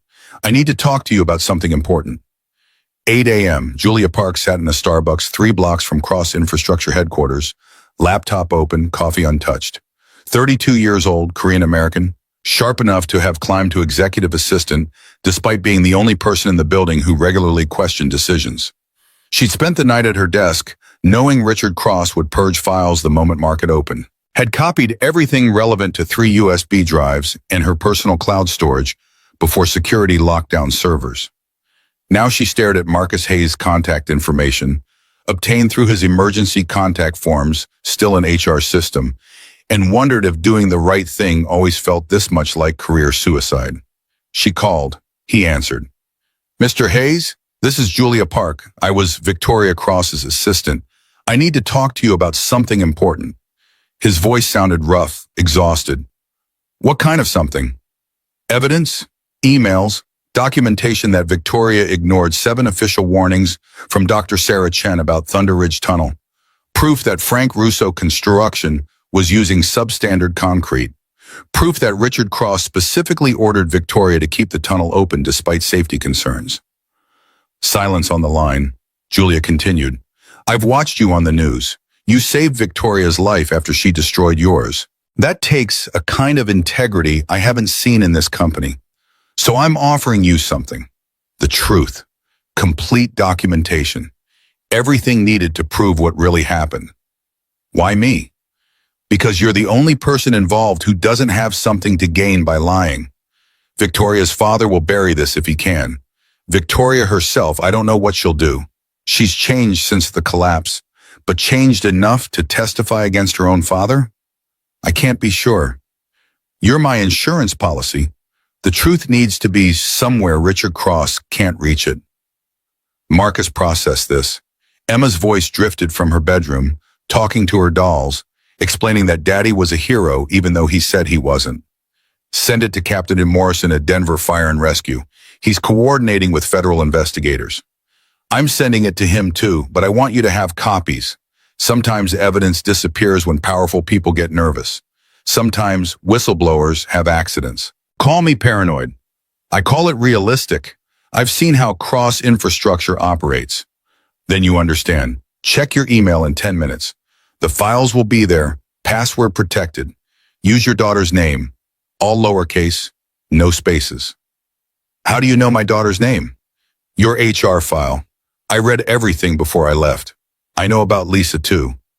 "Mr. Hayes, I'm sorry. For what it's worth, not everyone at Cross Infrastructure agreed with how you were treated. Some of us just didn't have the courage to speak up. You're speaking up now. 5 years too late, but better late than never, right?" Julia hung up, sent the encrypted files to Marcus's email and Captain Morrison's official account. Then she packed her laptop, walked out of Starbucks, and drove to her sister's house in Boulder, where Richard Cross's lawyers couldn't find her without working for it. 9 a.m. Victoria's hospital room filled with flowers, arrangements from politicians, business partners, competitors who couldn't miss the PR opportunity of sympathizing with a billionaire CEO who'd survived her own tunnel collapse. The irony wasn't lost on anyone with functioning brain cells. Dr. Sarah Chen arrived unannounced, walking past security who didn't recognize her, past Richard's leaders who were busy elsewhere, straight into Victoria's room like a woman who had stopped caring about permission. 45 years old, Chinese-American, professional engineer, with 20 years of structures refusing to fall because she'd done her calculations right.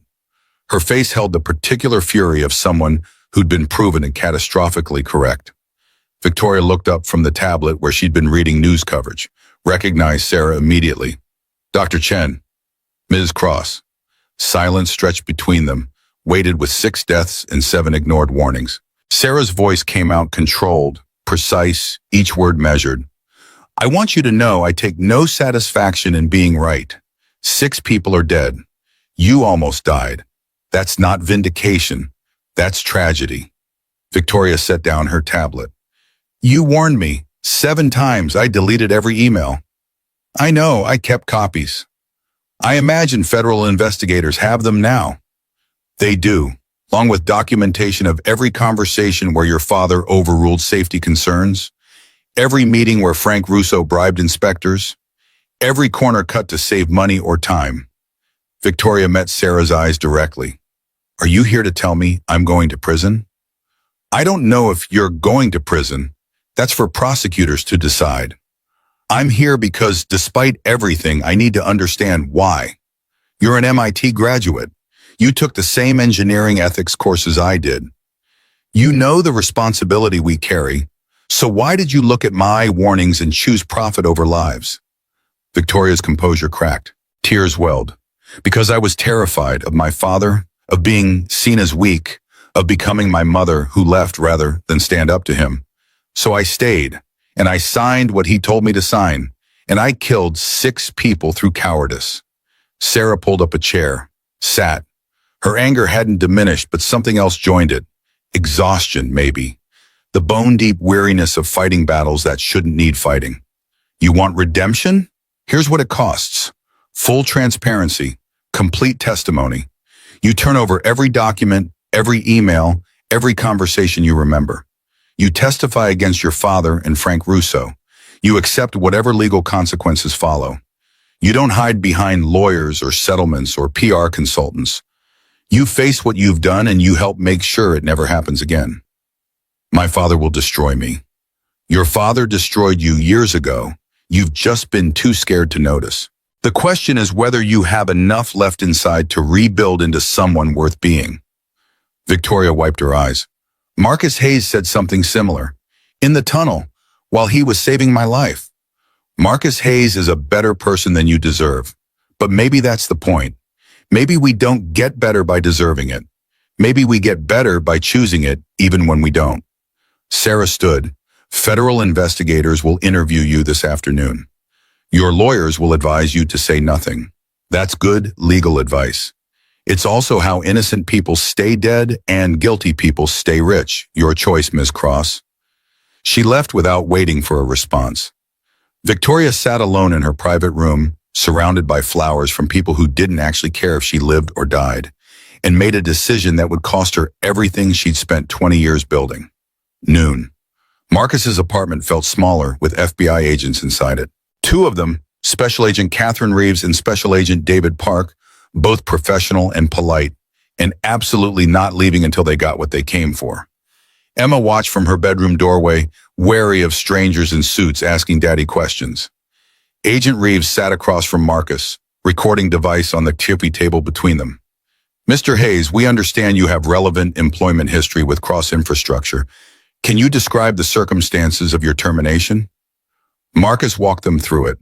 The Silver Creek Bridge, Frank Russo's substandard concrete, his report to Victoria, his firing 2 weeks later, the blacklisting that followed.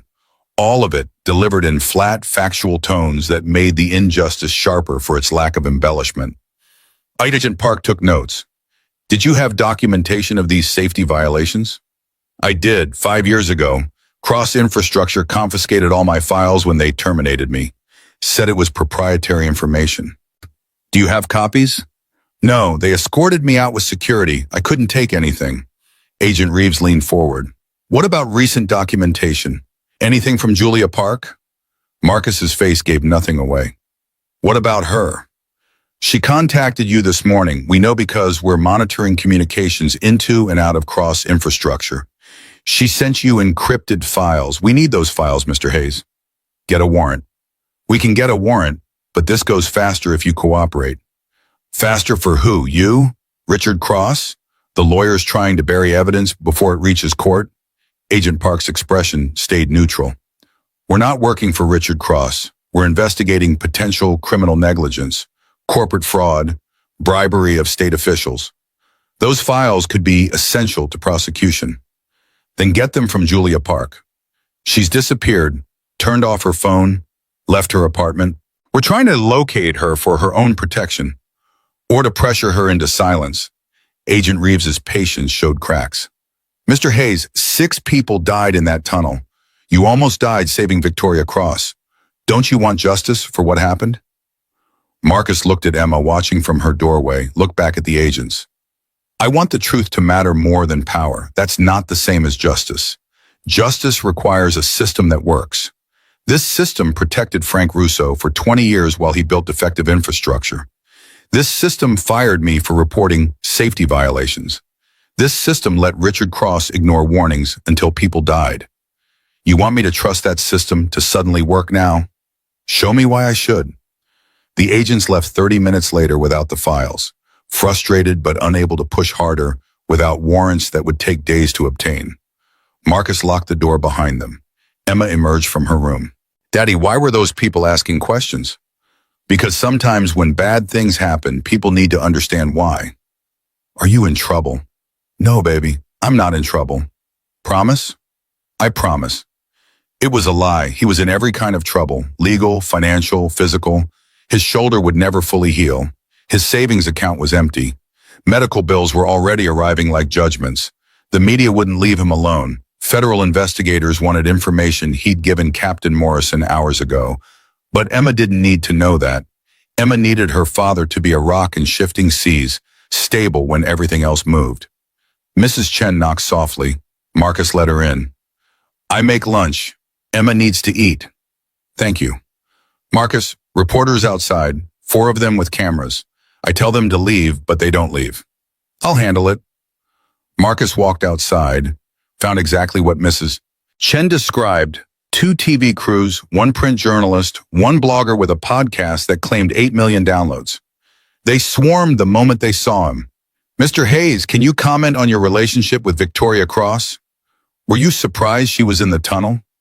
Is it true you were fired for reporting safety violations? Did you hesitate before going back to save her? Marcus held up his good hand. The question stopped. His voice came out quiet but absolute. I have one statement. Then I'm going inside to have lunch with my daughter, and I'm not coming back out today. Are we clear? The reporters nodded, cameras rolling.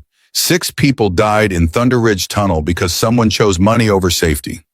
I don't know if that someone was Victoria Cross or her father Richard Cross or Frank Russo or all of them together. That's for investigators to determine. What I know is this. I spent 15 years in construction and engineering. I know how concrete is supposed to test. I know when corners are being cut. And I knew Thunder Ridge Tunnel was dangerous 6 months ago when I sent anonymous warnings to the State Transportation Department. Those warnings were ignored. He paused. Let that sink in. Victoria Cross made terrible decisions, but so did everyone else with power to stop this and didn't. So did the state inspectors who passed faulty concrete. So did the politicians who took campaign money from Cross Infrastructure and looked the other way. This isn't one person's failure, it's systemic. And until we fix the system, disasters like Thunder Ridge will keep happening. Will you testify against Victoria Cross? I'll testify to the truth, whatever that means for anyone involved. Do you forgive her? The question hit different. Marcus thought about Victoria in the tunnel, crying, apologizing, asking why he hadn't left her to die. Forgiveness isn't something you give because someone deserves it. It's something you choose because carrying hate costs more than letting it go. I don't know if I forgive her, but I chose to save her life. That has to count for something. He went inside, closed the door, ignored the follow-up questions shouted at his back. Emma was setting the table. Mrs. Chen had made soup, Korean bone broth, healing food, the kind of kindness that costs time and care. Come eat, Marcus. You need strength. They ate together. Emma chattered about school, about her friends, about the fish tank her teacher had installed, and how the goldfish was her favorite. Normal 7-year-old concerns, blissfully ignorant of federal investigations and media circuses, and the weight pressing down on her father's shoulders. After lunch, Emma went to her room for quiet time. Mrs. Chen cleaned dishes. Marcus opened his laptop. The encrypted files from Julia Park had downloaded. He entered the password, Emma, and watched 20 years of corporate malfeasance unfold across his screen. Emails from Richard Cross to Victoria, subject lines like, Ri Chen's latest hysterics, and Russo timeline concerns, ignore. Financial records showing Frank Russo's company had bid 30% below competitors by using concrete that tested at 60% of specification. Inspection reports that had been altered. Original engineers' notes flagging deficiencies. Revised versions showing all clear. Payment records to state officials. Amounts large enough to buy new cars or pay off mortgages. small enough to avoid federal reporting requirements. And throughout it all, Victoria's name, her signature, her tacit approval of every corner cut, every warning ignored, every decision that prioritized profit margins over human safety. Marcus read for 2 hours. By the end, his stomach churned with the banality of it. Not melodramatic villainy, but simple, consistent choices to value money over lives. Death by spreadsheet, murder by quarterly earnings report. His phone rang. Captain Morrison. Marcus, you need to see the news. Victoria Cross is giving a press conference. 3 p.m.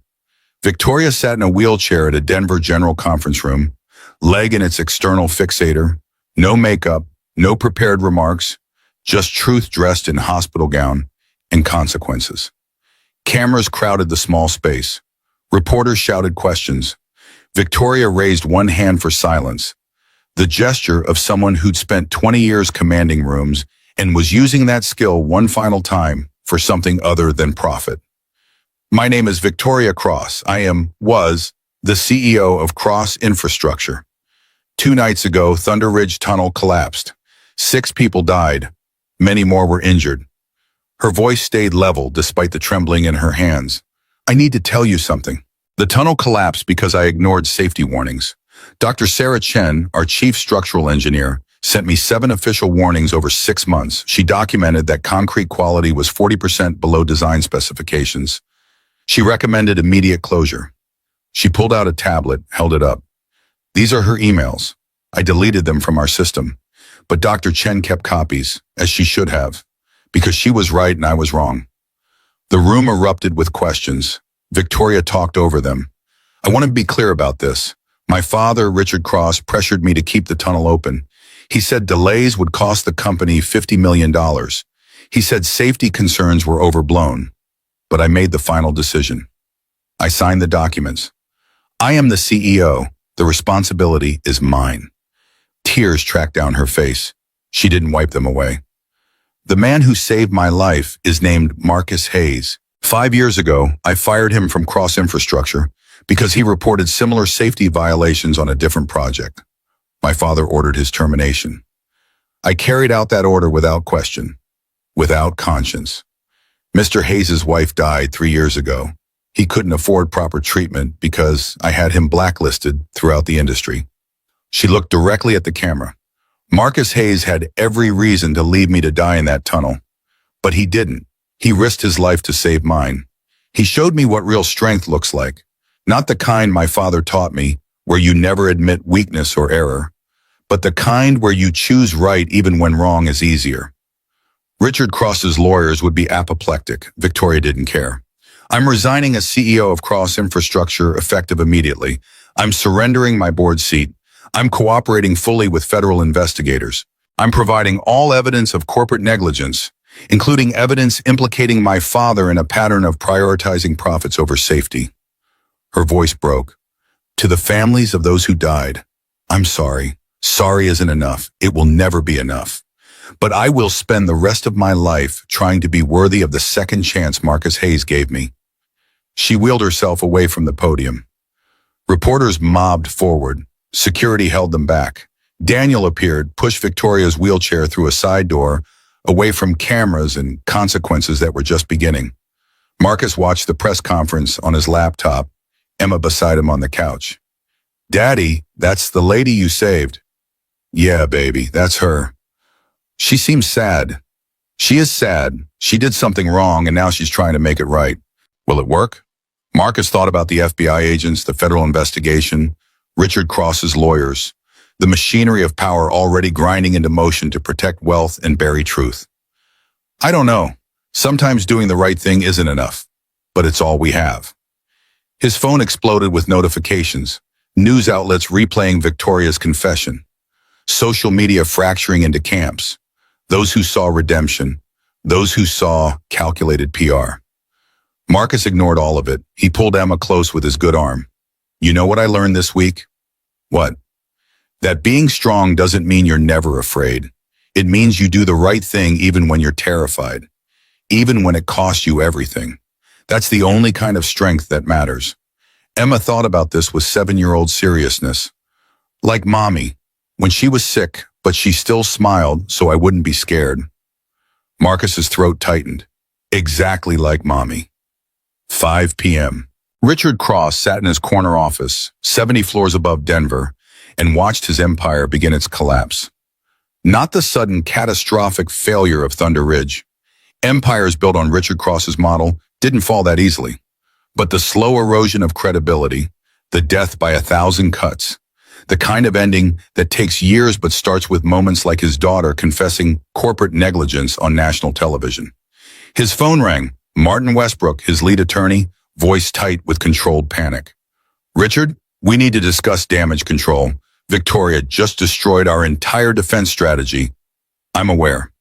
The FBI will use her testimony as probable cause for broader investigation. They'll subpoena everything, financial records, communications, employee files.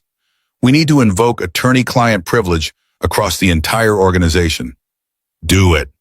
"There's another issue, Julia Park. She's disappeared with what we believe are copies of sensitive documents. Find her. We're trying, but Richard, even if we find her, even if we suppress the documents, Victoria's testimony is already public. Prosecutors will offer her immunity in exchange for evidence against you, against the company. We're looking at federal charges: conspiracy, bribery, negligent homicide." Richard's voice came out cold as the steel that had failed in Thunder Ridge. "Then we fight. That's what we pay you for. Fight harder." He hung up, stood at his window overlooking the city he had helped build. Thought about Victoria at 14, standing in the driveway watching her mother's taxi drive away, turning to him with eyes that begged for comfort he'd never learned to give. He'd told her then what he believed now. Weakness had no place in the Cross family. Strength meant never backing down, never admitting error, never showing the soft underbelly that enemies could exploit. Victoria had just shown the world every weakness she possessed. In Richard's calculus, she'd committed professional suicide. But something nagged at him, something he couldn't quite articulate. His daughter had looked different in that press conference. Not broken, despite the wheelchair and the tears, but somehow more solid, more present, like she'd been a ghost for 20 years and the tunnel collapse had shocked her back into being real. Richard pushed the thought away, returned to his desk, started making calls to politicians, to board members, to everyone who owed Cross infrastructure favors accumulated over decades of strategic donations and calculated influence. His empire would not fall. He would not allow it. 7 p.m. Marcus stood in his kitchen, cooking dinner one-handed. Pasta, because that's what he could manage with his shoulder immobilized. Emma set the table with the care she brought to everything since Lisa died, creating order from chaos through precise arrangement of forks and napkins. His phone rang again. He'd stopped answering unknown numbers, but this one showed Captain Morrison's name. "Marcus, you need to know something. Victoria Cross just sent federal investigators a complete evidence package. Emails, financial records, recorded conversations. Everything Julia Park had plus more. She's requesting immunity in exchange for testimony against her father and Frank Russo. Will they give it to her? Probably. Her testimony is worth more than her prosecution. She's the inside witness they need to bring down the whole operation." Marcus stirred pasta, phone wedged between shoulder and ear. "So she gets to walk away while 6 families bury their dead. She'll face civil liability, lose her fortune, spend years in depositions and trials. That's not walking away. That's choosing to face consequences instead of hiding behind lawyers. It's still not justice. No, but it's closer than we usually get." Morrison paused. "For what it's worth, I think she's changed. People don't fake the kind of testimony she gave. She's burning every bridge she has. Good. Maybe she'll learn to build better ones." Marcus hung up, drained pasta, added sauce from a jar because homemade was beyond his current capabilities, called Emma to dinner. They ate together, discussing her day at school, her upcoming field trip to the aquarium, whether goldfish dream. Normal conversation in an abnormal week, anchoring themselves to routine because routine was the only thing keeping chaos at bay. After dinner, Emma brushed her teeth. Marcus read her a story, Where the Wild Things Are, the same book Lisa had read every night during chemotherapy, back when they'd believed there would be enough nights for all the stories left unread. Emma fell asleep mid-chapter. Marcus closed the book, kissed her forehead, turned off her light and stood in her doorway, watching her breathe, reminded that everything he'd survived had been for this, for moments of peace when his daughter slept safe. His phone buzzed. Text from an unknown number. Mr. Hayes, this is Victoria Cross. I know I have no right to contact you, but I wanted you to know I meant what I said at the press conference. You saved my life. I'm trying to be worth it. Thank you. I hope someday you can forgive me. V. Marcus stared at the message. Thought about forgiveness, about whether it was something earned or given, about whether Victoria Cross deserved anything except the consequences she'd spent 20 years avoiding. He thought about Lisa, who'd forgiven the doctors who misdiagnosed her tumor, about Emma, who forgave him every time he came home too tired to play, about the kind of person he wanted to be when the anger finally burned itself out. He typed a response. Forgiveness isn't about what you deserve. Work on being someone who deserves it. That's all any of us can do. Marcus, he sent it, turned off his phone, walked to his own room and lay down in darkness, shoulder throbbing, future uncertain, but alive in ways that mattered more than comfort. Outside, Denver's lights blazed against the night. Somewhere in the city, Victoria Cross sat in her hospital room reading his text message and crying because mercy from unexpected places felt like drowning and resurrection at once. Somewhere else, Richard Cross plotted strategy with lawyers who charged $1,000 an hour to find loopholes in morality. Somewhere beyond all of them, Thunder Ridge Tunnel remained sealed, a tomb and a warning, evidence of what happens when systems value profit over people and nobody with power chooses otherwise. But change was coming. Not the kind that fixes everything overnight. Not Hollywood redemption where truth wins and good people prosper. Just the slow, grinding change that happens when enough people decide that how things are is not how things have to be. Marcus closed his eyes. Thought about tomorrow, physical therapy, medical bills, Emma's needs, federal testimony, media attention, all of it pressing down like concrete. But he'd carried heavier weight through darker tunnels. He'd survived what should have killed him. And if he could do that, he could survive what came next. Morning would bring its own disasters. Tonight he let himself rest.